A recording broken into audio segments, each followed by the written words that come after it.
you're going to have an occasional night like that. So I really don't even flinch at it. We turn the page, and you know, there are a lot of things to take away from a positive standpoint tonight, but just, you know, it wasn't really our night on the mound, and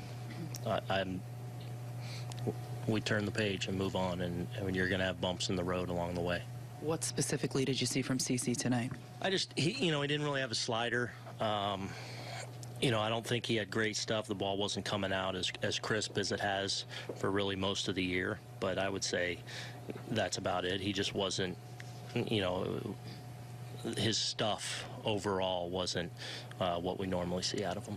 He typically is a guy that even when he doesn't have his best stuff, finds a way, especially with a lead. Why do you think he wasn't able to do so tonight? Is there any rhyme or reason? Was it odd for you to see him not be able to do that? A little bit. You know, the command wasn't quite there. I don't think he had a great feel for his slider tonight.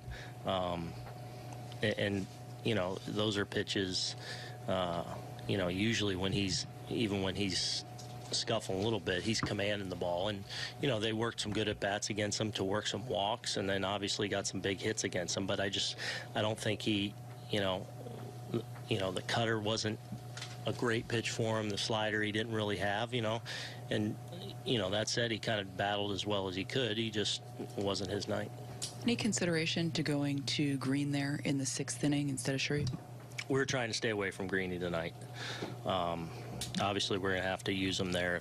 Had we tied the game, we would have gone to Greeny, but he was a guy we were trying to stay away from tonight.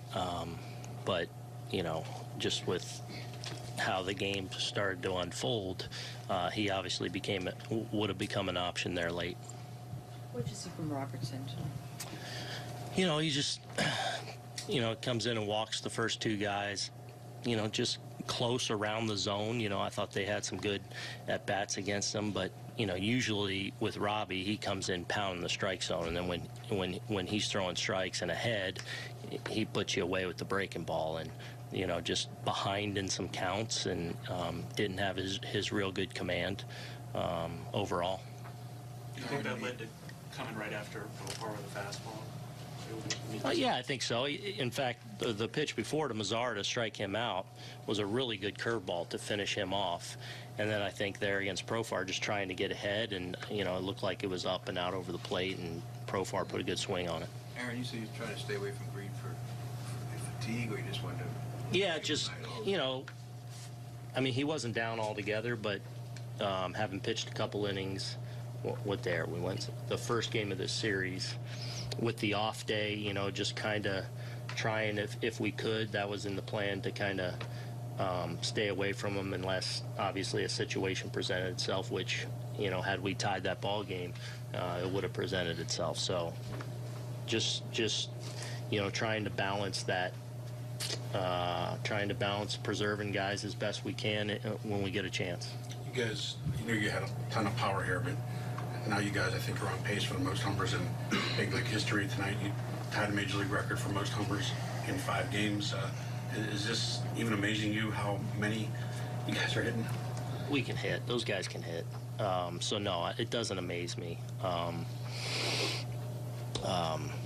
You know, we have a lot of power, and guys are going up there and really grinding through at bats, and you know, I think when you do that consistently with the talent they have and the power they possess, you know, home runs are a lot of times the result. I think you've gone to the Tansis 4 times for multiple innings, and all 4 times it's in that second innings given up a run. Why kind of stick with him there? Did you have any other options? Yeah, well, we were trying to stay away from Greeny. Right.